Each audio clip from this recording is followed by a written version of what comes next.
Welcome to episode 45 of Inside Politics, for teens by teens, where I explore the politics and issues impacting our generation. I'm your host, Christina Li, and today I've invited Kade Crockford, Director of the Technology for Liberty program at ACLU of Massachusetts. Kade, how are you doing today? I'm doing okay. How are you? I am doing well, thank you. So let's jump right in. So I guess to start, could you give an overview of the work you're doing with the Technology for Liberty program? Sure. Um, we started the Technology for Liberty program in 2013, and the goals of the program are twofold. The first goal is to ensure that advances, particularly in digital technology, but also in the realm of biosciences and things like that, um, don't outpace our basic civil rights. So that work has often involved looking at law reform issues related to things like electronic surveillance, things like cell phone tracking, the government is engaged in, and oftentimes has largely revolved around trying to change the law to ensure that if the government wants to use new technologies to spy on us, that they have to get a warrant first, at minimum. So we've been very successful in that regard in a lot of different ways, both here in Massachusetts and with our colleagues at the national ACLU. So just one among many court cases that the ACLU has litigated and won, expanding digital rights, is a case called United States versus Carpenter, which was decided by the Supreme Court in the summer of 2018, and says that the government has to get a warrant if it wants to track your cell phone to find out where you were 2 weeks ago by asking your cell phone company for your cell phone location information. So a lot of work related to stuff like that, ensuring that there are limits on police use of surveillance drones, facial recognition technology, all sorts of issues related to privacy and free speech and digital rights. The second area of the work is to use new technologies in the service of our other priorities at the ACLU. So that has largely meant using data science to advance our racial justice and criminal law reform goals.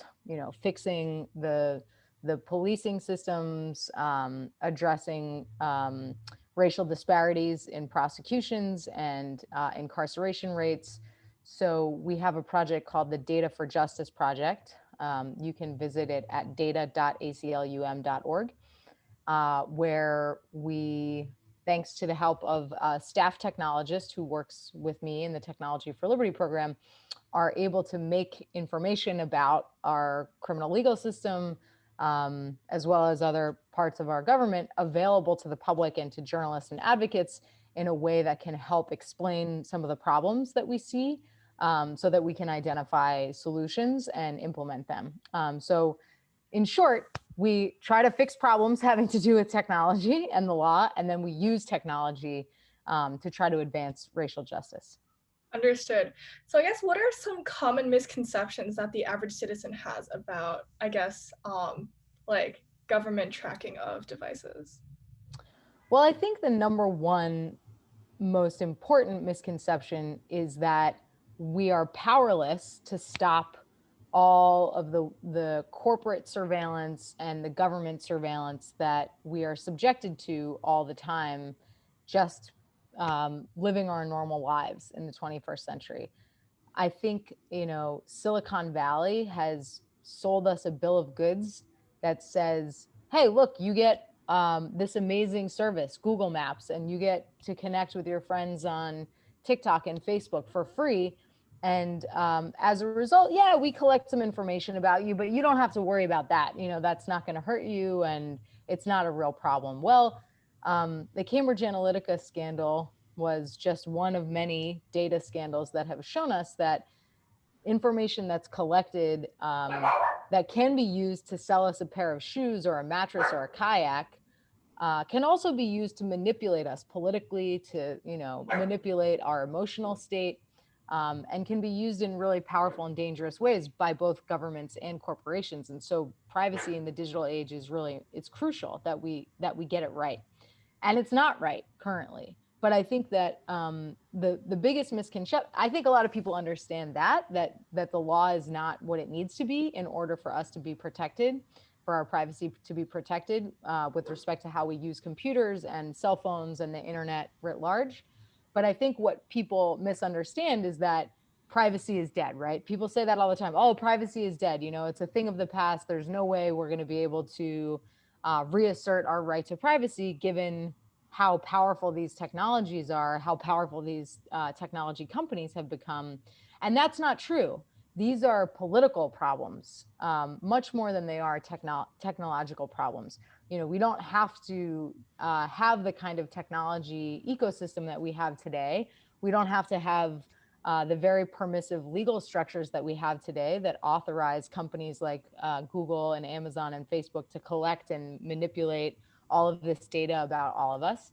We could choose to elect different politicians and to pass strong privacy laws that prohibit the manipulation of our data and in some cases the collection and use of data about us, period.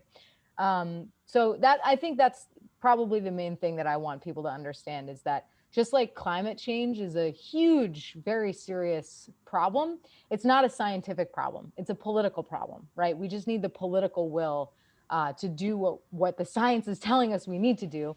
And the same is true with respect to privacy, that we just need the political will to pass laws that are sufficiently protective so that we can use technologies like cell phones and the internet without worrying that, you know, some shady company or some very reputable company like Google is, you know, harvesting this massive amount of data about us that can be used to hurt us.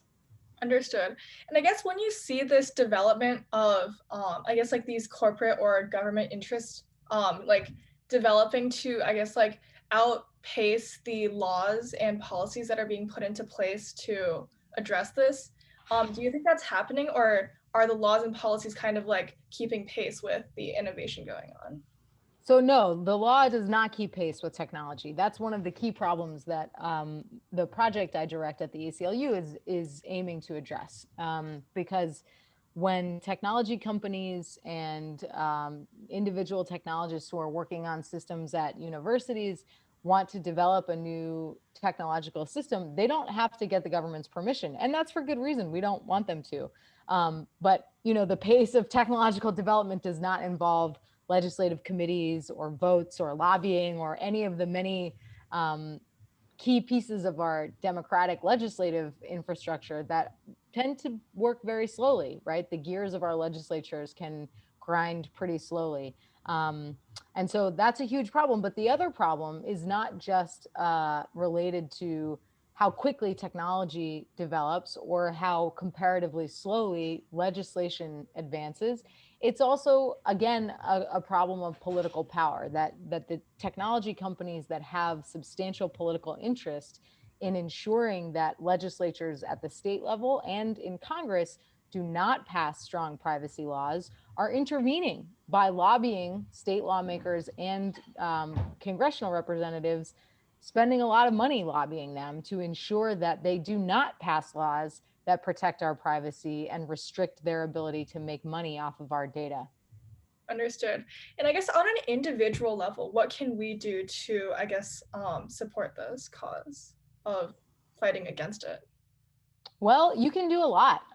So you can, I guess I would break up the two kind of categories of things you can do into the personal and the political.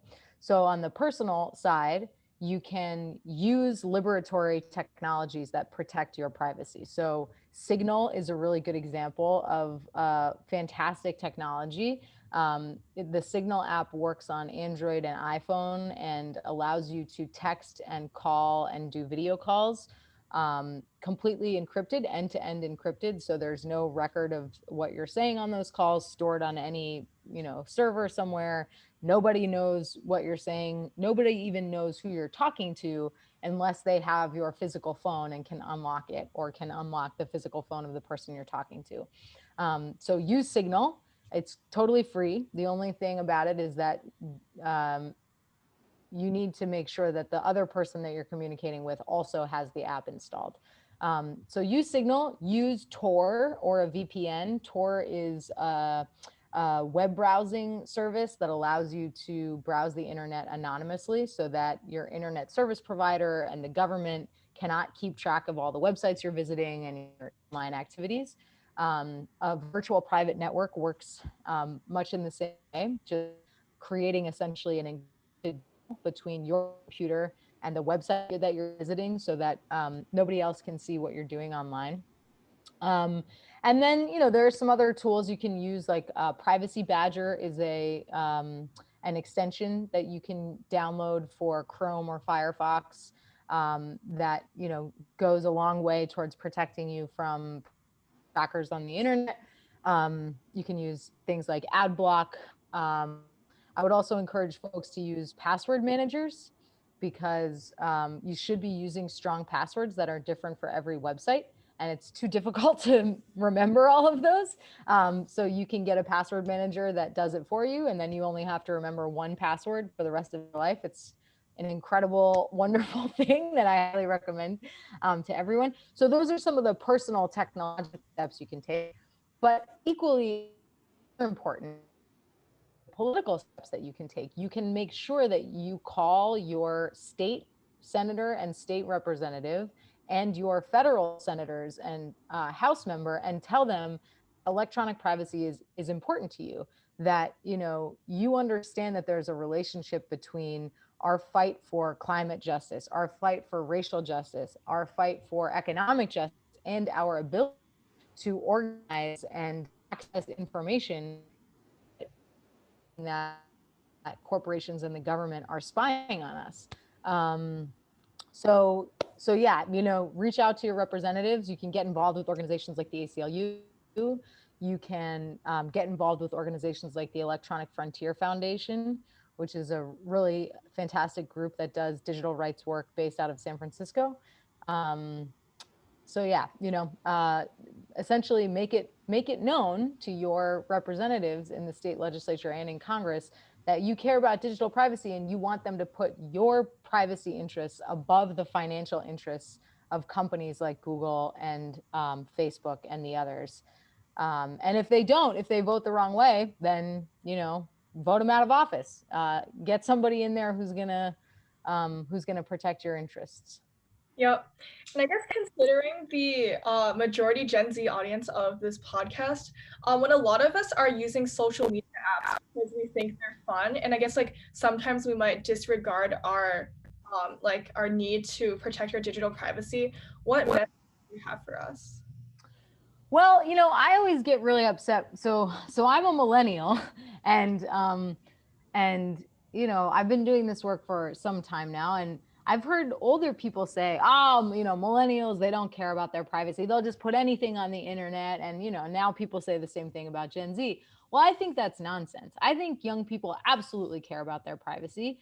The problem is that young people, like all of us, have been disempowered by the political system because we don't really have a choice. You don't have a choice in the 21st century. You have to use the internet, right? You have to use a cell phone if you're going to have a job and a normal life. And so I don't think it's appropriate to put the responsibility for addressing these issues on individuals, let alone young people who, oftentimes can't even vote, right? Instead, we need to think of these problems collectively as social, political problems that we need to address collectively through legislation. So, I don't believe that anybody should point the finger at young people or any other demographic, except for the people who are making the decisions, except for the people in Congress and the people in state legislatures who actually have the power to change the law to protect privacy for everyone. I get really frustrated when people say things like that because it's also the case that older people, I mean, they don't know what's going on Facebook. They don't necessarily know the degree to which Facebook is manipulating information about them or allowing other third parties to manipulate information about them. And we shouldn't expect, I don't think, that someone has to be an expert on technology and privacy issues to use technologies that are as central to modern life as the telephone was 30 years ago, right? It should not be the responsibility of any individual person to have to figure all that out for themselves.